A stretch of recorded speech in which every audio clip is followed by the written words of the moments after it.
When The Passion of the Christ hit theaters, many imagined it would be just another dramatic representation of the story of Jesus, something that would fit into the tradition of religious films, moving for the faithful and perhaps interesting for the curious. However, from the first minutes of the screening, it was clear that it went beyond the limits of a conventional film. There was a raw, almost spiritual force that passed through the screen and immersed the viewer in something visceral, uncomfortable, and at the same time mesmerizing. What many did not know, and still do not know today, is that behind the cameras, the atmosphere was as dense as what was seen on the screen.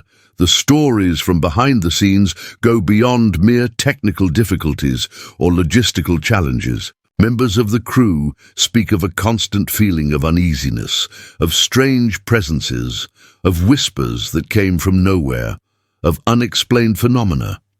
There were days when the atmosphere on the set became so heavy that some technicians asked to leave early. One actor was struck by lightning. Another was seriously injured during filming.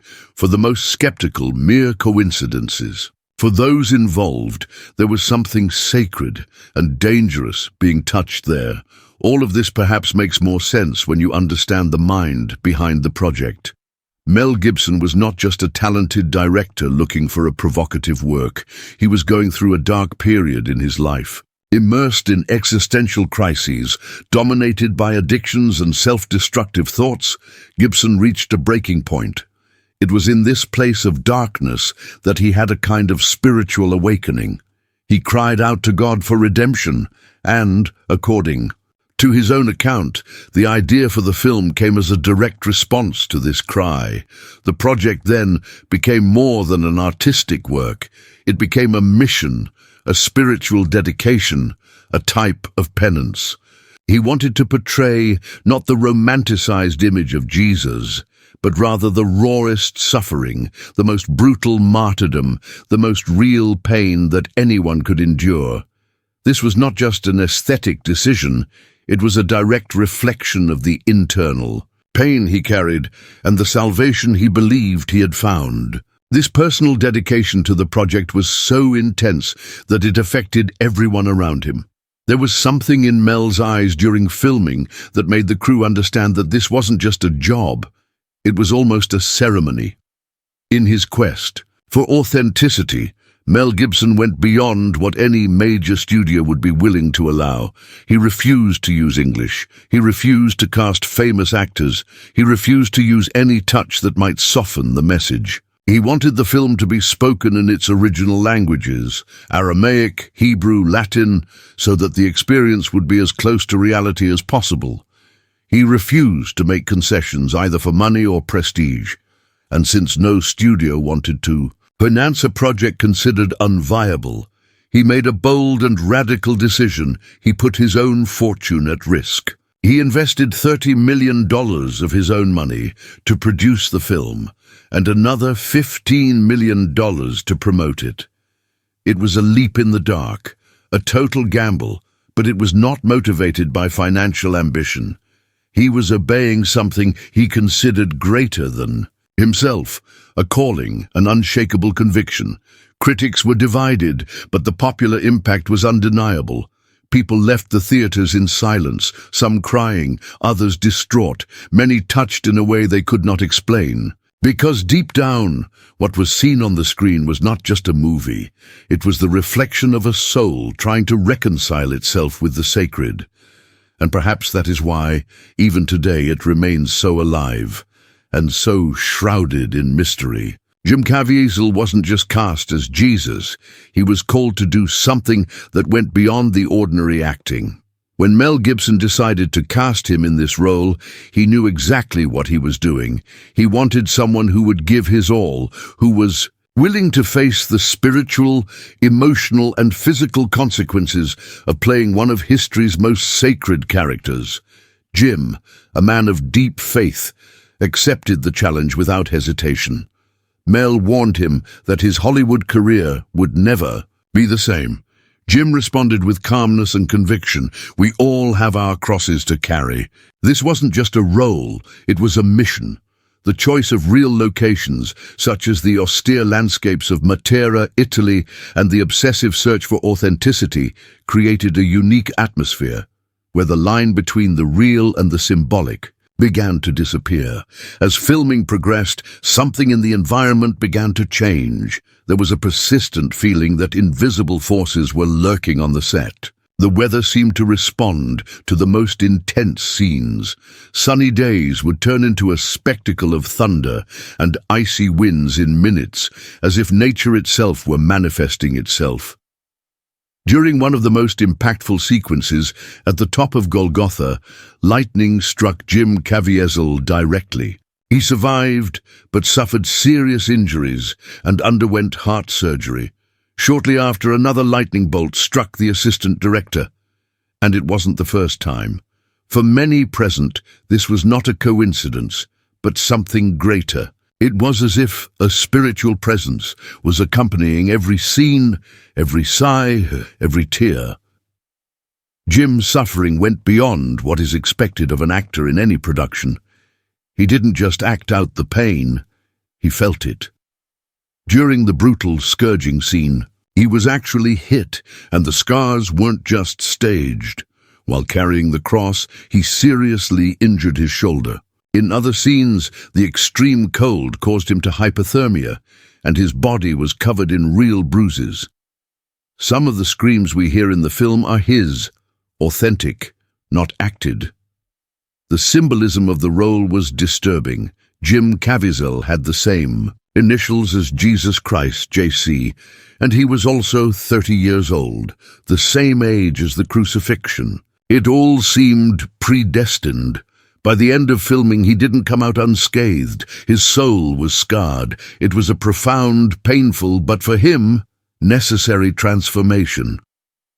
More than just an actor, Jim became a living witness to what that role represented. The experience touched him so deeply that he himself said, "I was not the one who played Jesus. It was Jesus who used me to tell his story."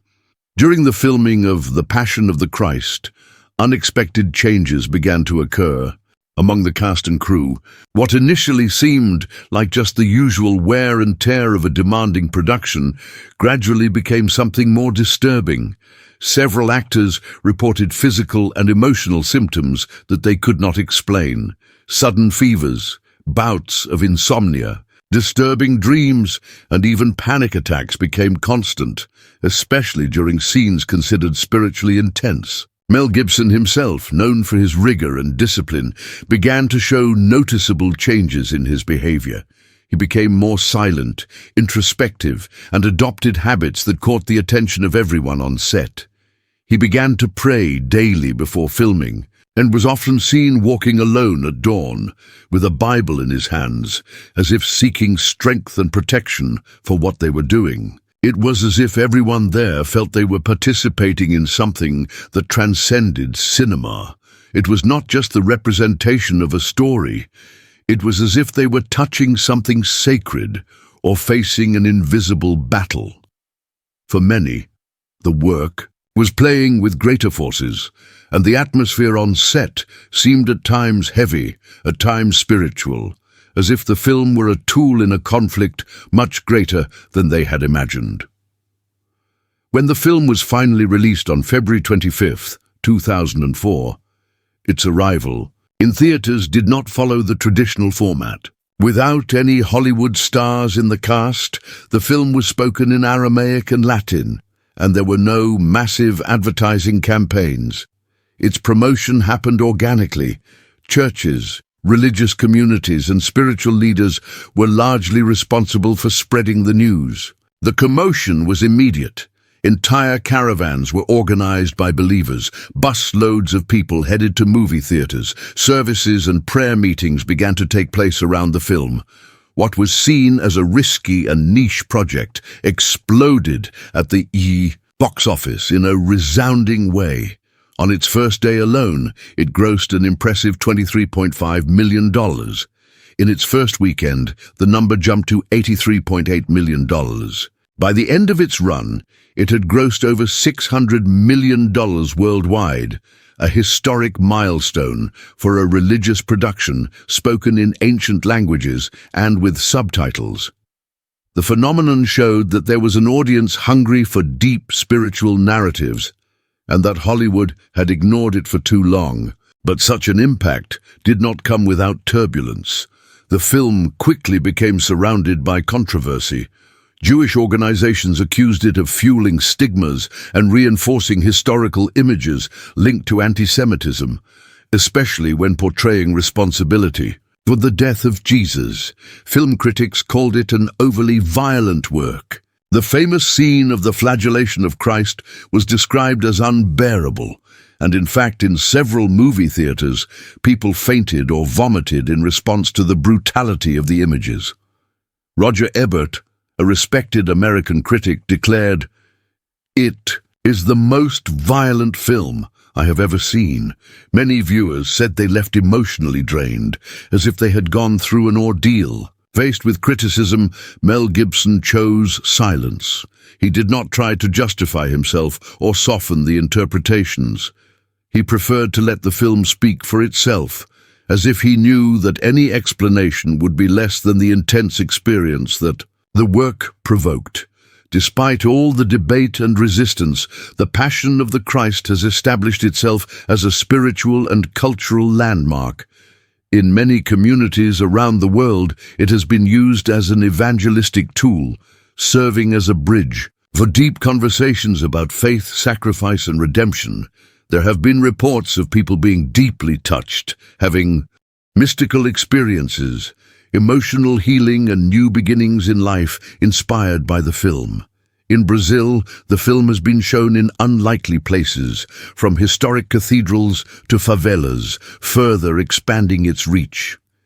In the United States, the success of the production has opened doors for a new generation of films with Christian themes such as God's Not Dead, War Room, and others, although none have managed to match the emotional and spiritual impact of The Passion. The production exposed a pent-up demand and showed Hollywood that there was an audience willing to consume deep, spiritual, and often challenging narratives. In the end, the film's legacy was not only commercial or artistic, it was a call to action, a call to reflection, to faith, and to the courage to tell stories that touch the human soul at its most sensitive points.